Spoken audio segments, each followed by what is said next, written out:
Actually, after the typhoon way back December 16, 2021, if we are going to rate it into a percentage, 95% of the schools were devastated by Typhoon Odette. Mostly the roofing, the ceiling, the windows, indoors were ruined. Were very sad to see those classrooms. It was distracted by Typhoon Odette. In response to the challenges, the Department of Education, UNICEF, and Educo Philippines initiated the Learning Recovery Program for children in multigrade schools in Typhoon Odette affected areas. In this project, we tackle learning recovery with a digital learning intervention. First, we provided digital learning and teaching materials. We introduced the Learning Passport for the first time in the Philippines. We also provided each school a laptop and tablets that are preloaded with education materials from a school in a bag of Smart Communication Incorporated. Then we organized training for multi-grade school teachers on the use of these digital resources effectively in the classroom. Through these interventions, we aim to support multi-grade schools that were severely affected by Typhoon Odette and also the long school closure during the COVID-19 pandemic to mitigate learning losses and expedite learning recovery. Here in Dinagat Islands, we have been supporting about 2,500 students and 150 teachers from 43 multi-grade schools. Learning Passport is a flexible and customizable learning program from UNICEF that combines technology with an integrated approach with aim to give a digital experience, digital learning to all the users, whether they are online or offline. So the Philippines Learning Passport includes all the DepEd episodes which are quality assured by the DepEd.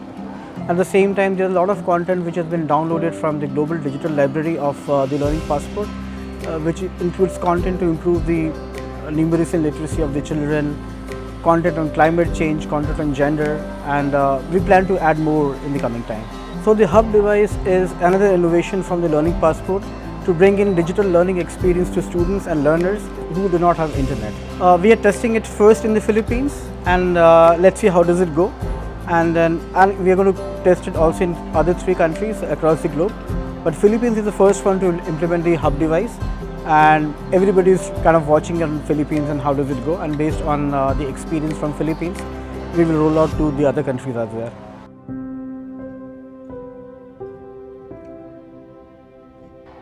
In January, we had the teacher training for the Learning Passport, and the teachers there are very appreciative of the Learning Passport, and they also mentioned that the contents in it are very useful for them. Nahihirapan ako sa paghanap ng mga materials dahil wala kaming books or learning materials for the learners sa grade 6. So first impressions sa Learning Passport is wow, amazing!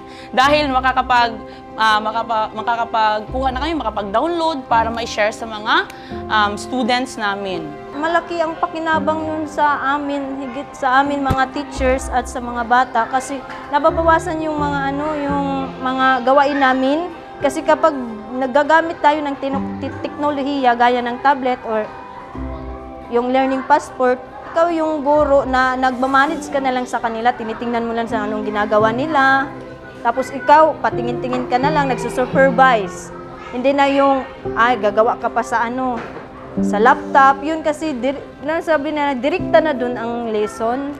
They use the Learning Passport contents and project it to the TV monitors that we have also shared with them. And the classes are much more interactive now that they are using the contents. And it is also important to note that they have also included the Learning Passport in their lesson plans as additional supplementary materials in their teaching.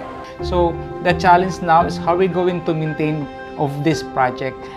We have the Learning Resource Management team that can be of help, especially on the monitoring, on the utilization of these gadgets.